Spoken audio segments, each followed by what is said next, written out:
Good afternoon, everyone. My name is Justine Kozo, and I'm coming from San Diego. I work for the County Public Health Department, and I oversee our cross-border U.S.-Mexico program. And I want to thank the organizers for inviting me here today, and my colleague Alina Shah with the CDC who helped facilitate that invitation. So thank you very much. I've learned a lot, and I look forward to sharing with you a little bit about a project that we're working on right now, which focuses on emergency risk and public health communication and the utilization of what we call a partner relay to share information with limited English proficient populations during public health emergencies and natural disasters. So this is San Diego. Who's been to San Diego in here? Great. So you're probably familiar that it's a beautiful city and we have wonderful beaches. We also share a border with Mexico. We have about 3 million residents, and our border is considered one of the most traversed borders in the entire world.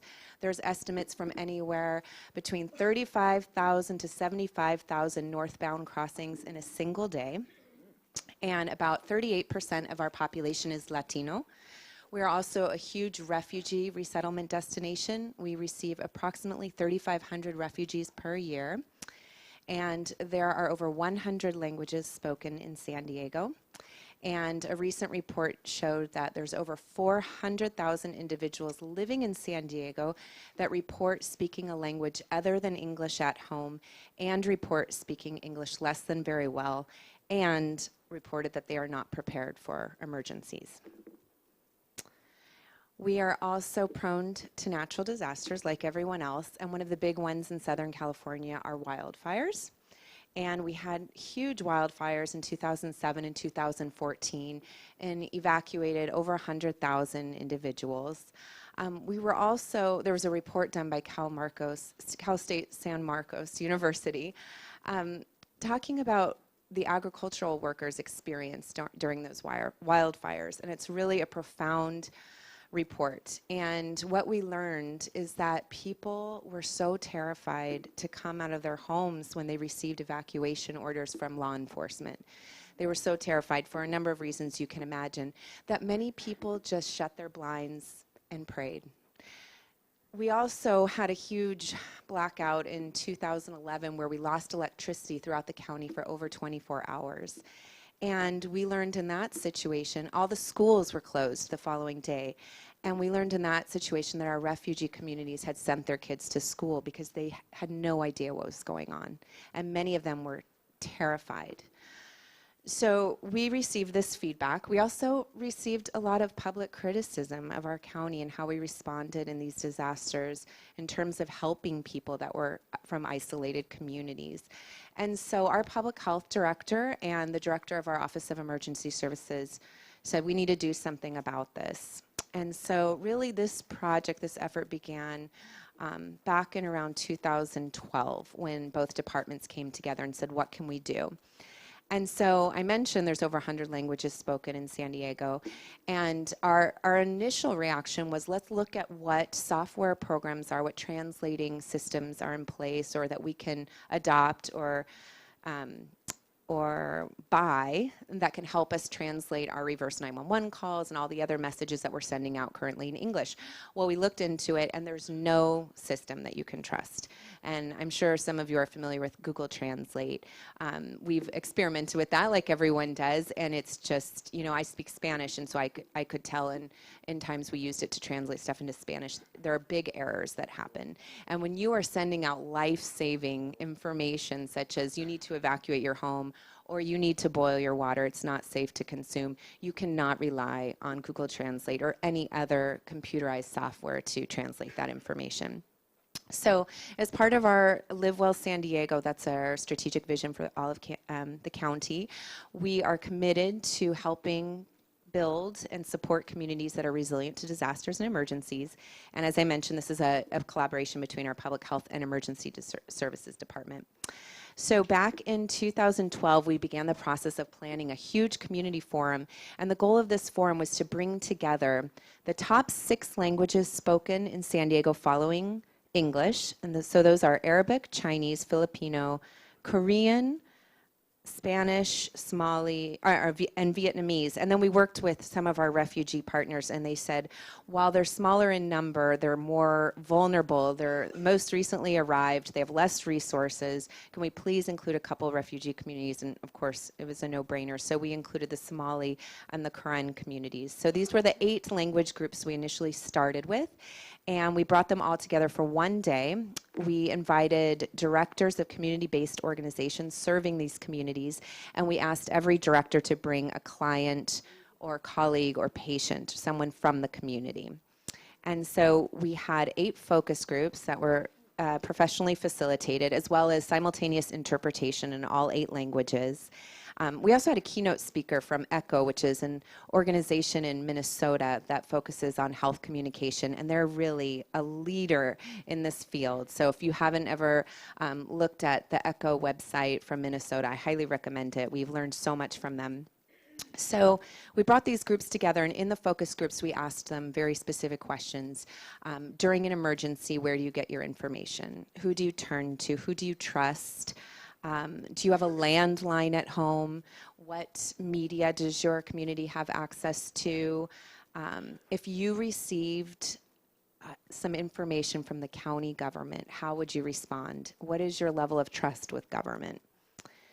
And all this information we synthesized into a really long, really interesting report. I'm happy to share that with anyone who's interested. You can contact me following the workshop. I'm going to just go over some really quick key findings.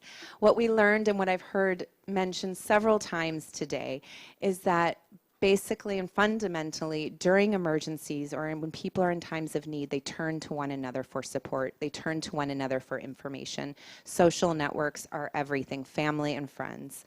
We also learned that youth is a trusted source of information. And I remember one of the first speakers said that, you know, having friends and family help interpret in a clinical setting can be considered risky or sensitive. And I've also heard that when I have presented this before, and people say youth, you know, you have to be really careful when working with the youth, but it's the fact of the matter. People really do get a lot of information from their youth because their youth tend to be more bilingual.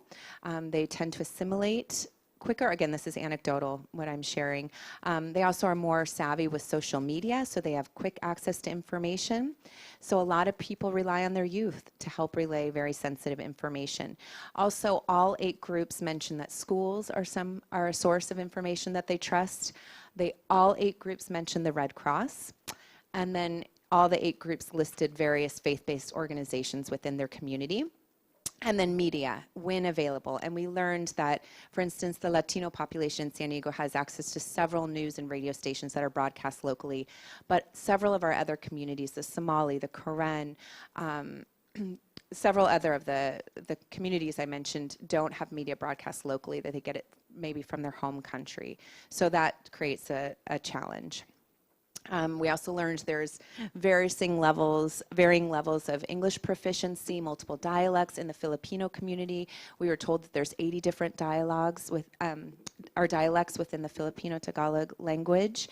Varying literacy levels in the Korean and Karen communities. They reported very high levels of literacy, where the Somali and Latino communities reported lower levels of literacy. And then again, yes, information travels very quickly through word of mouth. A very key finding for us as a government agency was that there are varying degrees of trust with the government. Many groups just said they flat out have mistrust, and that's because of their experience in their home countries. Some groups said if they received a letter in the mail that had a government logo, that they might just simply toss it in the trash. In fact, out of all the 8 groups there, the Filipino group was the only one that recognized our county seal. So that was very helpful information. And again, they said that they trusted schools, even though they're a government agent organization. So their recommendations to us, which really is great because it fits nicely with what the national best practice or promising practice is right now, which is you got to utilize existing networks. And I'll just kind of skip down to the bottom. Really, one of the best ways to relay this type of information is to create what's called a partner relay, where us as the government agency with the updated, accurate, vetted information, we create partnerships with community-based agencies that are trusted by the community. You have to engage with these partners ahead of time, and then they share that information with their clients in various languages or however they disseminate information. Really quickly, since 2013, since that forum, we've done a lot of one-on-one meetings with community-based agencies, a lot of community presentations, and really what's been very successful for us is we put on trainings 3 times a year where we bring together community-based agencies serving refugee, immigrant, and newly arrived communities, and we train them on topics that are of interest to them related to public health and emergency preparedness. And we've also conducted drills with an online communication platform we use as part of our partner relay. This is our communication platform. It's called Ready San Diego. It's a 2-way communication platform. So we update this during emergencies and not when there aren't emergencies. We share a lot of public health information that's really pertinent. We just shared Zika information in multiple languages with our group. So we have over 300 individuals that have agreed to partner with us. This is an example from one of our drills. This is information that was translated into Arabic. So challenges, we've conducted several communication drills over the last 1.5 years.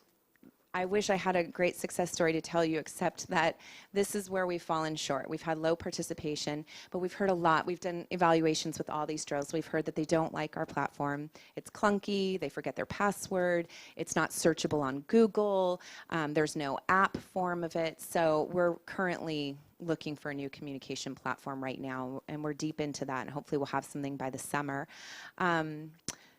Let's see what else. So this is what we ask from our partners when we bring them together for these trainings. We just ask them to join our relay. We ask them to designate someone within their organization to be the point person.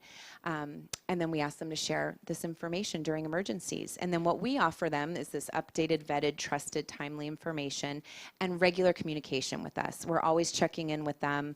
We have language champions for each of those communities that are kind of our point people, and they serve as cultural ambassadors too. They give us feedback on our project, what we can improve on, what we're doing wrong, and they've agreed to be contacted 24/7 in an emergency. And then we have these trainings 3 times a year on important public health and emergency information. We've put on 10 trainings since this began. Let's see what else. This is an example of and a photograph of a recent training we had. We talk about everything from wildfire prevention to childhood lead poisoning among refugees. We have law enforcement come and talk about what it's like to be evacuated, what you should expect. And at our recent training, we were asked to design one of these trainings specifically for the refugee community. So that's coming up in May. We're having a special training for the refugee community. And I'd love to talk with, I think, Carrie about her health literacy training, because that's something we maybe would love to learn more from you about. And we're transitioning to this new communication platform, which we'll need to transition about 400 people over to, which will be the work of a lot of our student workers making those phone calls. And we'll continue to do outreach to our community-based organizations and working with our language champions.